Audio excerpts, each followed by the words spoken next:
Welcome to the Abundant Mind Show. I am your host, Dr. Jake Hansen, and today we have my mentors, my coaches, America's entrepreneurs, the most dynamic couple in the entrepreneurial world, Dr. Shawn Dill, Dr. Lacey Book. Welcome to the show today, you guys. Excited to be here with you. Thank you. Super excited in this new format and venue for you. Yes. We're actually sitting on the 36th floor of the Skyline building here in Indianapolis, here doing a mastermind and growing our businesses and our mindset. We want to talk about what are the things that you have to know as an entrepreneur, the things you didn't know you need to know in regards to money. So my first question to you guys right out of the gate, I mean, and for those that know you guys, I mean, you're the owners and developers of the Black Diamond Club, of Quest 7, one of the most incredible chiropractic franchises, most successful chiropractic franchises in history. I want to understand what experiences did you guys have as kids that either hindered or helped you with your mindset around money? So I love this question because I think so often people don't dive back into their history, their childhood to figure out where their current thought process about money came from. And literally, I always ask people, what is your first memory of money? And one of my first memories of money, and I know that this shaped my lack mentality that I've worked so hard on to change. One of my first memories of money was I was sitting down with my mom. It was she had one of those for my dad's business, big checkbooks, that you would flip through, and it had all the rings, and then you would write the check and you'd rip the check off and you'd keep the stub. Yes. Right. And every time she would write the check, every time she would write it, she would say, I hope that this can get cashed. I hope we have the money to be able to actually have this person be able to cash this check. What age was this that you remember? Oh gosh, I'm really bad at this. I must have been really young. I was in middle school, if I remember correctly. And then she would always have me help her because I would take those little things and put them in order. And then we'd go back and see which ones were cashed. So we were literally watching every single penny and hoping and praying that when that check actually went to the bank, it went through. And that's the first words that I remember. And that really did shape me and the way that I thought about money from that moment on. I mean, what a powerful thing. So did you find that were there times later in life where you have felt triggered by that? And if so, how did you overcome it? Yeah. And I think one of the things that I've learned over the course of time about a mindset is I truly had a lack mindset, not necessarily a scarcity mindset. And there's a clear difference. And people utilize the terms interchangeably. I see that a lot, but they're very, very different. Lack is we just do not have enough. We don't have enough to go to the store and purchase A, B, and C. We don't have enough to get new school clothes. We don't have enough to have you buy lunch at school all the time and eat that, little personal pan pizza like all of your friends. Like, we don't have enough. So for me, I got triggered every time I wanted something because it was, I don't know if I have enough, right? I don't know where it will come from because there's already not enough. Can I make more? And so for a long time, I would get money and I would hoard it because I was always worried that there wouldn't be enough. Yes. And we know for a fact today that you can have absolutely everything you want in the abundance that you want. There's more than enough for everybody, right? I mean, life isn't a zero-sum game. I gain money doesn't mean you lose money. I take a breath, you don't lose a breath. What about you, Shawn? What are some of your earliest memories of money that have helped hinder you or helped you to have the abundance mindset you have today in regards to money? Well, I just want to clean up on the lack and scarcity. So lack is I don't have enough. Scarcity is there's not enough. So if money is scarce, there's just not enough. That's why none of us have very much. So if I had a scarcity mindset, that's talking about the global volume. There's just not enough for everybody. So if food is scarce globally, well, then of course we're all three going to be worried about it. But if food is abundant, but you lack food, we have enough, but you don't, right? And so I think for me, my earliest memory is relative to having an allowance. My parents gave me an allowance. A lot of people probably remember this, but people probably don't think of it in the context of your question. It's an if-then statement. If you clean your room, then you get a quarter. If you mow the yard, then you get $1. And what that's teaching you is this linear exchange of value, which that traps a lot of people into the 9 to 5. If I work 8 hours, I get paid $10 an hour. I will make my $80, right? And so one of the things that if you truly understand the way that money works, it's exponential, it's geometric in the way that it grows. And so I had to learn how to break free from that, because it is not one-to-one. We're not living actually in a world, or most of us, definitely your listeners, in a world where you just input one and then you get out one. And that's a powerful concept to be able to understand, and to be able to understand what is the concept to begin with, and then how do you move through that concept? How does that move through you? So one of the things that I see a lot is among entrepreneurs is they have the mindset of, a lot of get that belief system, I can do this. And there's a major difference between wealth creation and wealth attraction. And one of the things I love about you guys is that abundance mindset. It's not just putting out, to God in the universe, I'm going to collect a lot of money today. But can you give us some practical implications of the difference between a mindset of or wealth attraction, money attraction, and then how to actually then create it? What comes first in your minds? I want to just break down this concept, and then you can give some examples, because this was something that I really struggled with, that Shawn was always really, really amazing at, this kind of thought process of attracting money into your world instead of having to create it. And I remember very early on, because I thought of money as linear, as this equal exchange. For me, it was always, okay, I need some money. So that means if I need $100, I need to work this many hours to get the $100, right? And that was, okay, I'm going to create money out of the hours that I worked. That's how I'm going to create it. And what I realized being around Shawn and watching how he thought about money and was able to attract money in his world is that the way that he thought was, all right, let's say that we want to put a down payment on a house and it's going to cost us $60,000. Okay, I'm going to build something that's going to attract $60,000 in. And I was like, that's instead of saying, okay, I have to work this many hours in order to create that, I'm going to create something that actually just attracts that exact amount that I want in. And I thought that's the craziest thing, because he thought about it so differently than I ever saw it. And so I was always trying to create the money. He was trying to create the thing to attract the money. Right. So it was very, very different. Very different way of thinking. Yeah. But that's the difference between wealthy-minded people and poor-minded people. Right. We're not talking wealthy poor, but the mindset around that. Correct. That's a powerful concept. Well, I think an example of that, you have opposites attract, positive and negative. So you are attracting based off of the value that you're able to provide into the world that counter arrests or solves for a problem that the world has.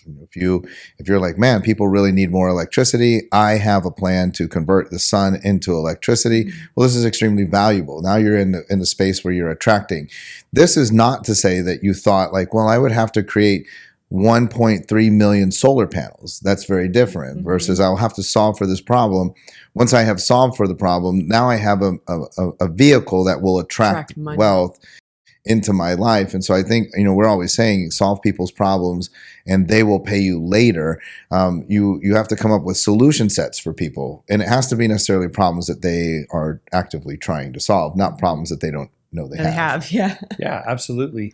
You guys have been able to, as we followed you guys for years and years, you guys are authors of an incredible book. You have an incredible podcast, None of Your Business podcasts. When money came to you, what was one of the most outlandish or unexpected ways that it came to you that now that at first was maybe a foreign thought, but now is like, this is just common for us? Well, I think the world of e-commerce, the exchange of finances through the internet, we come from a brick and mortar background where people would pay you money for a service.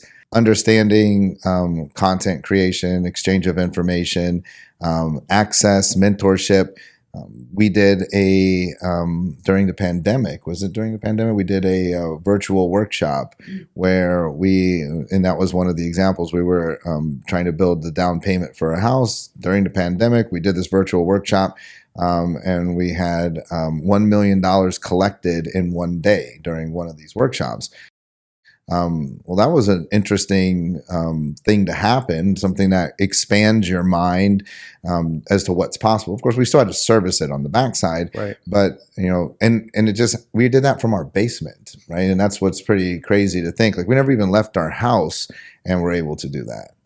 Powerful. And I was thinking, and I thought about your question differently, I guess, because I was thinking about overlap agreements. Like that was an interesting way to earn money that we, for a very long time, never even thought about until we met Dave Meltzer, who taught us this concept, because we always, were about relationships and collaboration and making sure that we offered the people that we serve great products that would help them attract more wealth into their world. But then there's this idea that you can still, because you're providing value for a bunch of people, you can still be paid on that, and that's okay. And I don't think we thought about it for a very long time. So we've been teaching that concept, now that it has worked for us, to our clients, to show them the power of collaborations, but also having an agreement in exchange and being able to earn money while you're sleeping.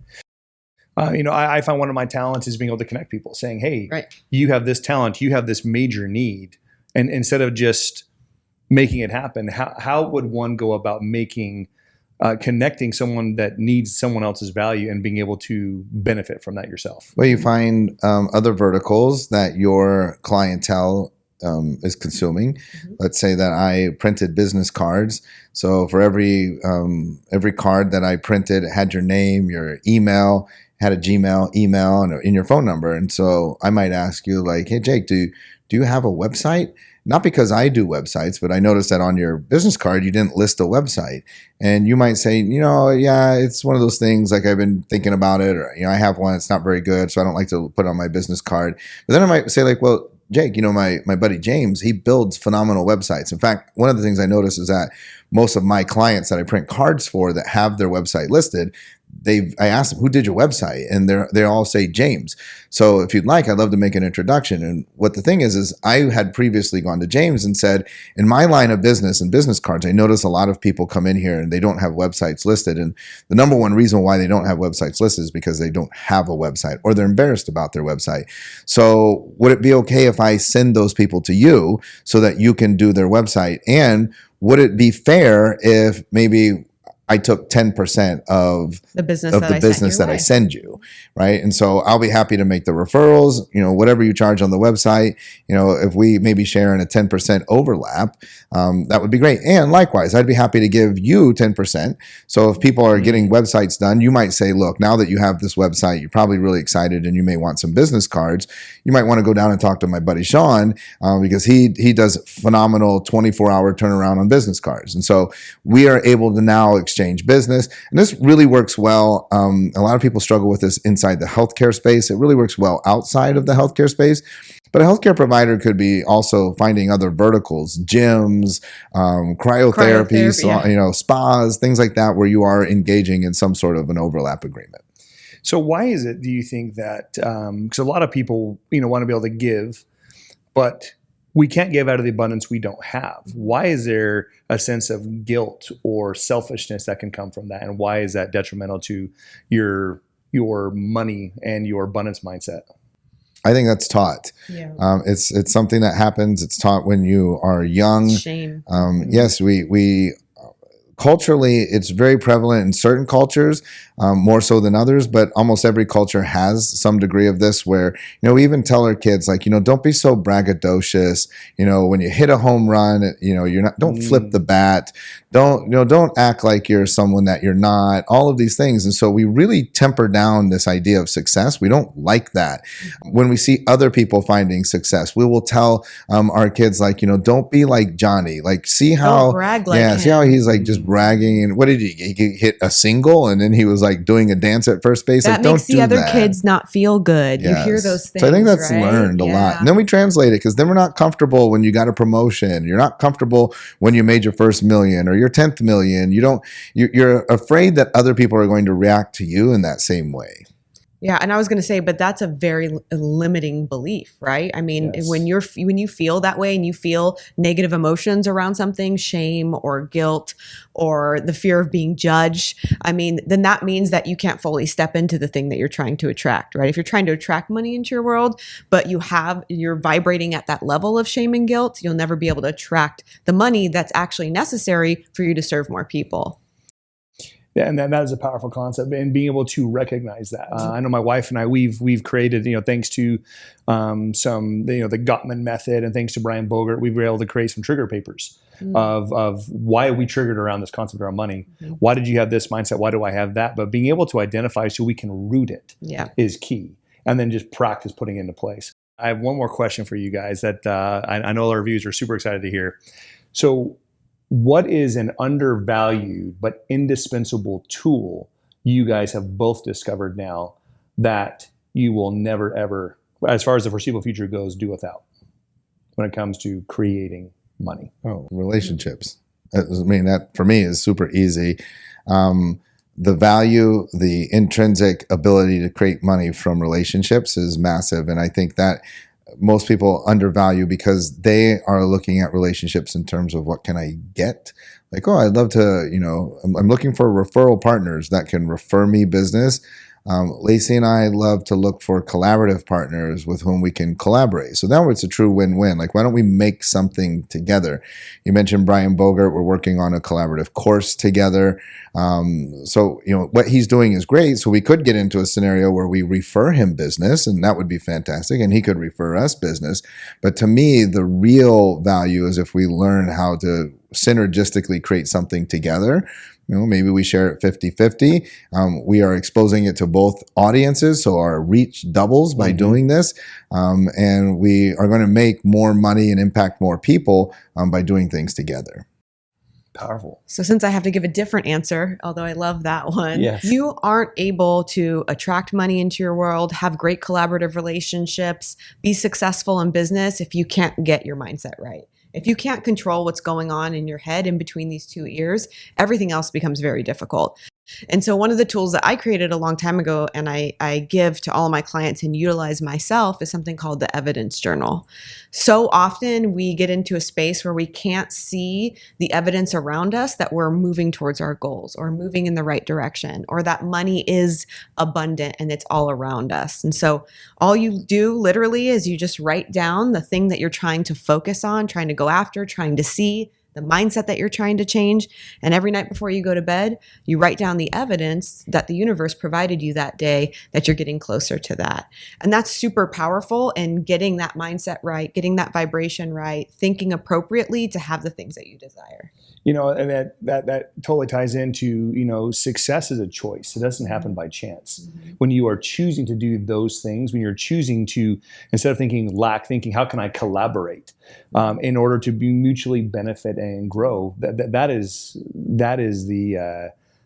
the chemistry gold mine that makes things happen. You guys, thank you so much for teaching us about relational capital. Thank you so much for teaching us about mindset, about how we need to identify where it moves through us, where it started with us, and that there is always enough abundance for absolutely everyone to have everything. Dr. Shawn Dill, Dr. Lacey Buck, you guys, thank you so much. If you are an entrepreneur that is looking to take your practice and your mindset to the next level, we will show you how you can scale it and grow it even faster with more people, because there is absolutely enough for absolutely everyone, especially you.